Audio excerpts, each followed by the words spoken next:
Welcome to Bite at a Time Books, where we read you your favorite classics one bite at a time. My name is Bree Carlile, and I love to read and wanted to share my passion with listeners like you. You can sign up for our newsletter at biteatatimebooks.com. You'll also find our new t-shirts in the shop, including podcast shirts and quote shirts from your favorite classic novels. Be sure to follow my show on your favorite podcast platform so you get all the new episodes. We're part of the Bite at a Time Books Productions Network. If you'd also like to hear what inspired your favorite classic author to write their novels, and what was going on in the world at the time, check out the Bite at a Time Books Behind the Story podcast, wherever you listen to podcasts. Today we'll be continuing Les Miserables by Victor Hugo. Chapter 19. Occupying oneself with obscure depths. Hardly was Monsieur Leblanc seated when he turned his eyes towards the pallets, which were empty. "How is the poor little wounded girl?" he inquired. "Bad," replied Jondrette with a heartbroken and grateful smile. "Very bad, my worthy sir. Her elder sister has taken her to the burb to have her hurt dressed. You will see them presently. They'll be back immediately."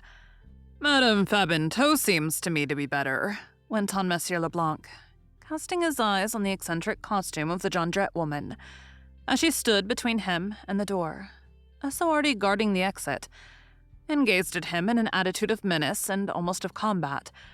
"She is dying," said Jondrette. "But what do you expect, sir? She has so much courage, that woman has. She is not a woman, she's an ox." The Jondrette, touched by his compliment, deprecated it with the affected airs of a flattered monster. "You are always too good to me, Monsieur Jondrette." "Jondrette?" said Monsieur Leblanc. "I thought your name was Fabantou." "Fabantou, alias Jondrette," replied the husband hurriedly. "An artistic sobriquet." And launching at his wife a shrug of the shoulders which Monsieur Leblanc did not catch, he continued with an emphatic and caressing inflection of voice. We've had a happy life together, this poor darling and I. What would there be left for us if we had not had that? We are so wretched, my respectable sir. We have arms, but there's no work. We have the will, no work. I don't know how the government arranges that, but on my word of honor, sir, I am not Jacobin, sir. I'm not a Bousingot. I don't wish them any evil, but if I were the ministers, on my most sacred word, things would be different. Here, for instance, I wanted to have my girls taught the trade of paper box makers. You will say to me, what? A trade? Yes, a trade. A simple trade, a breadwinner. What a fall, my benefactor. What a degradation. When one has been what we have been. Alas, there's nothing left to us of our days of prosperity. One thing only, a picture of which I think a great deal, but which I'm willing to part with, for I must live. Item, one must live." While Jondrette thus talked, with an apparent incoherence which detracted nothing from the thoughtful and sagacious expression of his physiognomy, Marius raised his eyes and perceived at the other end of the room a person whom he had not seen before.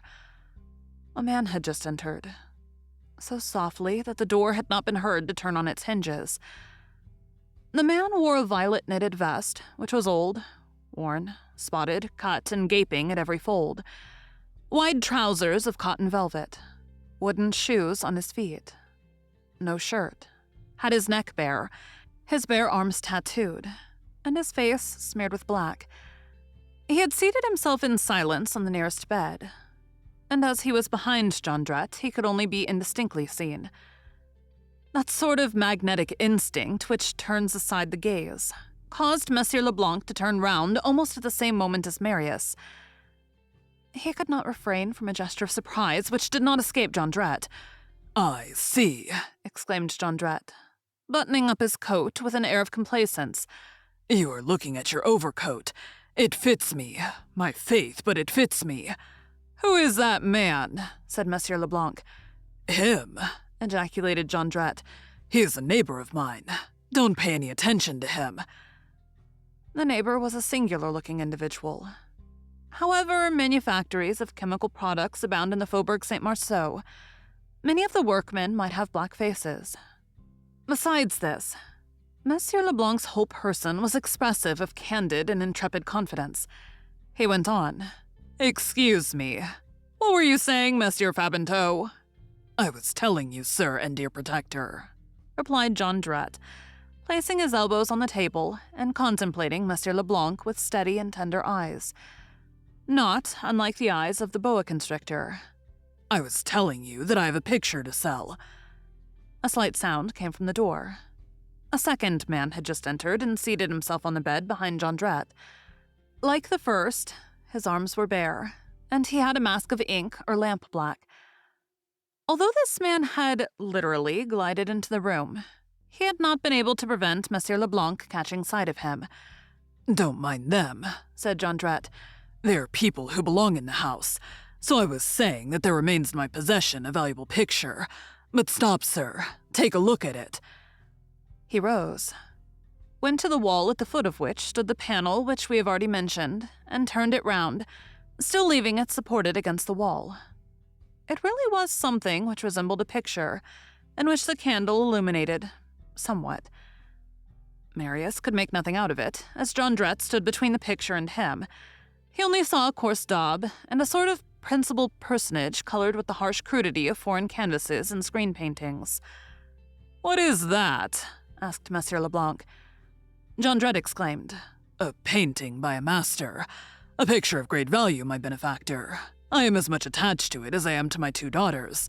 It recalls souvenirs to me. But I have told you, and I will not take it back, that I am so wretched that I will have to part with it." Either by chance, or because he had begun to feel a dawning uneasiness, Monsieur Leblanc's glance returned to the bottom of the room as he examined the picture. There were now 4 men, 3 seated on the bed, 1 standing near the doorpost, all 4 with bare arms and motionless, with faces smeared with black. One of those on the bed was leaning against the wall, with closed eyes, and it might have been supposed that he was asleep. He was old. His white hair, contrasting with his blackened face, produced a horrible effect. The other 2 seemed to be young. One wore a beard. The other wore his hair long. None of them had on shoes. Those who did not wear socks were barefooted. Jondrette noticed that Monsieur Leblanc's eye was fixed on these men. "They are friends, they are neighbors," said he. "Their faces are black because they work in charcoal. They are chimney builders. Don't trouble yourself about them, my benefactor. But buy my picture. Have pity on my misery. I will not ask you much for it. How much do you think it is worth?" "Well," said Monsieur Leblanc, looking Jondrette full in the eye, and with the manner of a man who is on his guard, "it is some signboard for a tavern, and it is worth about 3 francs. Jondrette replied sweetly, "Have you your pocketbook with you? I should be satisfied with 1,000 crowns. Monsieur Leblanc sprang up, placed his back against the wall, and cast a rapid glance around the room. He had Jondrette on his left, on the side next to the window, and the Jondrette woman and the 4 men on his right, on the side next to the door. The 4 men did not stir, and did not even seem to be looking on. Jondrette had again begun to speak in a plaintive tone, with so vague an eye and so lamentable an intonation, that Monsieur Leblanc might have supposed that what he had before him was a man who had simply gone mad with misery. "If you do not buy my picture, my dear benefactor," said Jondrette, "I shall be left without resources. There will be nothing left for me but to throw myself into the river. When I think that I wanted to have my 2 girls taught the middle-class paper box trade, the making of boxes for New Year's gifts. Well, a table with a board at the end to keep the glasses from falling off is required. Then a special stove is needed, a pot with 3 compartments for the different degrees of strength of the paste, according as it is to be used for wood, paper, or stuff, a paring knife to cut the cardboard, a mold to adjust it, a hammer to nail the steels, pincers. How the devil do I know what all? And all that in order to earn 4 sous a day, and you have to work 14 hours a day, and each box passes through the workwoman's hands 13 times, and you can't wet the paper, and you mustn't spot anything, and you must keep the paste hot. The devil, I tell you, 4 sous a day. How do you suppose a man is to live?" As he spoke, Jondrette did not look at Monsieur Leblanc, who was observing him. Monsieur Leblanc's eye was fixed on Jondrette, and Jondrette's eye was fixed on the door. Marius's eager attention was transferred from one to the other. Monsieur Leblanc seemed to be asking himself, "Is this man an idiot?" Jondrette repeated 2 or 3 distinct times with all manner of varying inflections of the whining and supplicating order. "There is nothing left for me but to throw myself into the river. I went down 3 steps at the side of the bridge of Austerlitz the other day for that purpose." All at once, his dull eyes lighted up with a hideous flash. The little man drew himself up and became terrible, took a step toward Monsieur Leblanc, and cried in a voice of thunder, "That has nothing to do with the question. Do you know me?" Thank you for joining Bite at a Time Books today, while we read a bite of one of your favorite classics. Again, my name is Bree Carlile, and I hope you come back tomorrow for the next bite of Les Miserables. Don't forget, you can sign up for our newsletter at biteatatimebooks.com. And while you're there, check out our t-shirt shop. You can look in the show notes or on our website, biteatatimebooks.com, for the rest of the links for our show. We'd love to hear from you on social media. You can find us everywhere at Bite at a Time Books.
Bite at a time.